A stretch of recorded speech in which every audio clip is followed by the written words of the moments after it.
வணக்கம், வாழ்க வளமுடன். இன்றைக்கி நம்ம வெற்றிலை தீபம் எப்படி போடலான்னு பார்க்கலாம்.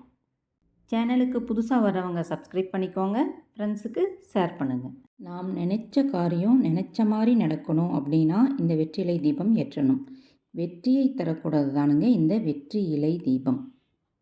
இந்த தீபம் செவ்வாய்க்கிழமை ஹோரையில் வைக்கணும். அதாவது காலையில் 5:45லேருந்து 6:50 வரைக்கும், 6:45ன்னு வச்சுக்கோங்க. அதே மாதிரி மதியம் 1:30லேருந்து 2:30 வரைக்கும் இந்த டைமில் இந்த தீபத்தை வைக்கலாம். கோயிலுக்கு போக முடிஞ்சால் கோயிலில் போய் பண்ணுங்கள், இல்லாட்டி வீட்டில் பண்ணாலும் ரொம்ப நல்லது. நம்ம எல்லோரும் நல்லா ஆரோக்கியமாக இருக்கணும், குழந்தைங்க நல்லா படிக்கணும், இனி படித்த குழந்தைங்களுக்கு வேலைவாய்ப்பு நல்லா கிடைக்கணும், திருமணம் ஆகணும், வீடு கட்டணும். இந்த மாதிரி எந்த ஒரு நல்ல காரியத்துக்காகவும் நம் உளமாற வேண்டி இந்த வெற்றிலை தீபத்தை வைக்கும்போது அது நமக்கு வெற்றியாக முடியுது. வெற்றிலை தீபம் எப்படி போடலான்னு பார்க்கலாம்.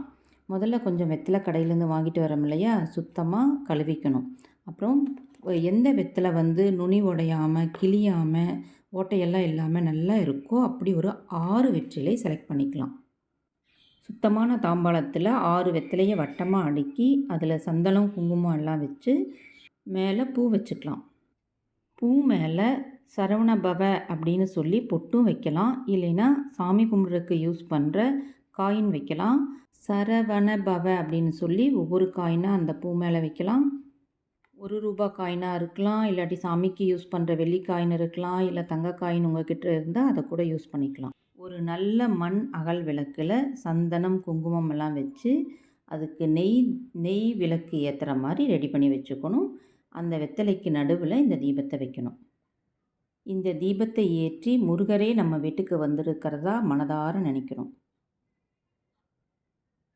இந்த மாதிரி இறைவனை நினச்சி தீபம் வைக்கும்போது ஒளி வடிவமாக அந்த இறைவன் அந்த விளக்கில் எழுந்தருளி இருக்கிறார் அப்படிங்கிறது ஐதீகம். கந்த சஷ்டி கவசம், கந்த குரு கவசம், திருப்புகழ் இந்த மாதிரி பாடல்கள் பாடி முருகனை வழிபடலாம். குறைந்தது சரவண பவ அப்படின்னு ஒரு 6 முறைனாலும் சொல்லணும்.